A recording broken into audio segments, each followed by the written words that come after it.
Hi, I'm Mike Graziano. I'm a professor of psychology and neuroscience at Princeton University. For about 30 years, I've studied basic issues in neuroscience, how the brain processes sensory input, how it controls movement, and that background turned out to be useful for building a scientific theory of consciousness. For the past several years, my lab has been outlining what we call the attention schema theory. It offers a possible explanation of the so-called hard problem of consciousness. I'll build it up gradually here so you get the basic idea. But for a more complete sense of the theory, I point you to my book, Consciousness and the Social Brain. Let's start with a deceptively simple question. How can we build artificial consciousness? We don't even know what consciousness is yet. But if we try to build it, maybe it will force us to specify. This is a robot looking at an apple, and we're going to design a brain for it. This is a build-a-brain project. We want to know what to build into that brain to make it insist that it has a subjective conscious experience of the apple. What information should be in there? First, information about the apple. Light enters the eye, is transduced into neural signals. Neurons process that information and build up a description of the apple. I don't mean literally a picture of an apple in the head, obviously that's just a slide. I mean the brain constructs information such as color, shape, size, location, like a dossier, a set of information that's constantly changing as new signals come in. This is sometimes called an internal model. The brain constructs internal models at many different levels. This is a visual sensory internal model. And the model is not accurate. It's schematic. Well, it'd be a waste of energy and a waste of processing resources for the brain to construct a really detailed, scientifically accurate description of the apple. The color is a good example. In reality, the apple has a reflectance spectrum, which is very, very complicated. The eyes and the brain simplify that into the property of color. Color is a construct of the brain. It's a caricature. It's a simplified proxy for reality. I know I'm telling you things you already know, but I want to try to get at a particular perspective. So let's plunge deeper. You rarely look at an apple in isolation. There's probably other things there. A plate, a table, a wall behind them. Too many things for the brain to process in depth all at the same time. It has to prioritize. And at this moment, this brain is focusing its resources on the apple. That focusing is called attention. I don't like the word attention. There's too many colloquial connotations. I mean something mechanistic. Selective signal enhancement. The apple signal is enhanced. Other visual signals are pressed down. This happens because signals in the brain are always competing with each other. The apple signal wins the competition of the moment, and as a result, this internal model can dominate the brain's outputs. Now, that's attention. And this mechanistic attention is still buildable. I mean, there's no fundamental mystery here. If we had a camera and a computer, in principle, we could build the robot. But is it aware of the apple? In one sense, yes. There's a concept called objective awareness, which means the information got in and is being processed. Yeah, the machine is objectively aware of the apple. But is it subjectively aware? Does it have a subjective conscious experience? Even at that, many people would say yes. Visual subjective awareness arises from visual processing.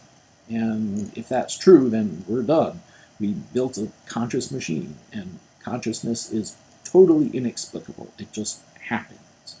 But I don't think we're done. And to make that point, let's ask the machine. As long as we're doing a build-a-brain thought experiment, we might as well build in a linguistic interface. It's like a search engine. It takes in a question, searches that database, and then answers the question. So we ask, what's there? It says, an apple. We ask, what are the properties of the apple? It says, it's red, it's round, it's at that location. It can answer that because it has that information. And this diagram could represent an entire category of theory of consciousness, like the higher order thought theory. This is higher order cognition that has access to a lower order sensory representation. Or the global workspace theory. This is the lower order sensory information that's broadcasted to a higher order global workspace.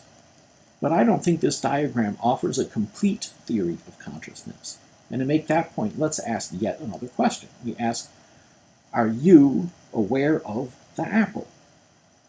And the machine says, cannot compute. Why? Well, because the search engine searches that database and finds no relevant information. Plenty of information about an apple, none about awareness, no information about what awareness is or whether it has any, and no information about the self either, right? We ask, are you aware of the apple? It doesn't even have information on what this you is. It's like asking your digital camera, are you aware of the picture? Well, it doesn't compute in that domain. But we can fix that. Let's add to the Build-A-Brain and see if we can do any better. We'll add a second internal model, a model of the self. Again, this is information put together in the brain. It might include information about the physical shape and structure of the body, the so-called body schema. It might include autobiographical memory, which plays a huge role in the self model. We know the brain contains something like a self model, probably very complicated, probably spans many brain areas. Well, now that our Build-A-Brain has a self model, let's ask another question. We ask, tell us about yourself. See, now it can answer. It's been given that construct of self. It says, I am a person. I'm standing right here. I'm this tall, this wide. I can move. I grew up in Buffalo. I'm a nice guy. Whatever information is available in that internal model. And again, this diagram could represent an entire category of theory about consciousness, theories in which consciousness is self-knowledge. And again, I would say this diagram is not a complete account of consciousness. And to make that point, let's ask yet another question. We ask, what's the mental relationship between you and the apple? Uh-oh. The machine accesses those internal models and finds no answer. Plenty of information about the self, plenty of separate information about the apple, no information about the mental relationship between them, no information about what a mental relationship is. It can't even parse the question. Equipped only with this, our Build-A-Brain fails the Turing test yet again. Well, let's try the Build-A-Brain one more time. We'll add one more internal model. See, the advantage of internal models is that they model things in the real world that are useful to monitor and predict. The real apple, an internal model of the apple. The real self, an internal model of the self. But there's a third component to this scene that's less concrete, it's more intangible. It's the computational relationship between the self and the apple. It's focusing resources on the apple, it's attending to the apple. So why not include an internal model of that intangible third component to the scene? What kind of information would be contained in an internal model of attention? How would it describe attention? Presumably, like the internal model of the apple, it would describe useful, functional, abstracted properties, not microscopic details. It might describe attention as a mental possession of something. Or it might describe attention as something that empowers me to react, definitely a property of attention. It might describe attention as something located inside me. And it might describe many other abstracted properties of attention. But this internal model would not contain information about neurons or synapses, competing electrochemical signals, the nuts and bolts that the brain doesn't need to know about. This internal model would be silent on the physical mechanisms of attention. Now let's ask the machine some questions. We ask, what's the mental relationship between you and the apple? The machine reports the available information. It says, I have a mental possession of the apple. That's interesting. We probe deeper. We ask, tell us more about this mental possession. What are its physical properties? Well, first we ask, do you know what physical properties are? And the machine says, yes. It can say that because it has a body schema that describes the physical body, and it has an internal model of an apple that describes a physical object. So it says, yes, I know what physical attributes are. But my mental possession of the apple, the mental possession in and of itself, has no physically describable properties. It's a non-physical essence. In that sense, it's metaphysical. But it does have a physical location. It's located inside me. It's a part of me. Like my arms and legs are physical parts of me, I also have a metaphysical part. It's the part that has a mental grasp of things. It's subjective. in the sense that I'm the subject. It's my subjective mental possession of things that empowers me to react to things, and it empowers me to remember things so I can choose to react to them later. It's my consciousness of things. Well, that's what the machine's saying. It's saying it's consciousness. We built a machine that claims to have consciousness. And the consciousness it claims to have is very similar to the consciousness all of us claim to have. Well, we push the machine a little harder. We say, yeah, but come on, you're just a machine. And you're saying all that because that's the information in your internal models. Of course, you're going to spew out all that information. Well, the machine accesses its internal models and it finds nothing that matches that description, right? Its internal models don't describe how the machine actually works.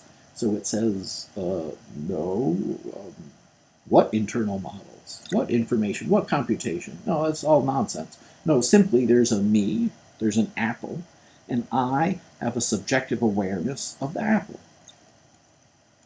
You see, this theory explains why the brain is unlikely to believe the theory. The brain is captive to its own internal information. It's stuck in a logic loop.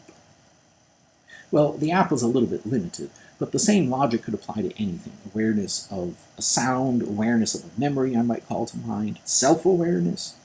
This diagram shows how a brain could insist, I am aware of X. See, it's possible to build a brain that insists on anything you like. You could build a brain that insists that it's a cosmic squirrel instead of a brain.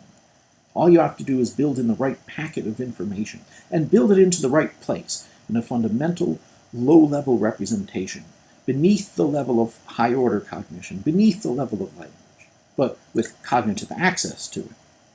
And this internal model of attention, this attention schema, is the right packet of information to make this machine insist that it has a hard problem of consciousness. Well, so far the theory sounds very cognitive. The brain insists, the brain reports verbally, but the theory still works even without that cognitive linguistic layer. Remember, we added that layer in order to be able to query the machine just for convenience. But suppose you're a rat. You're a rat.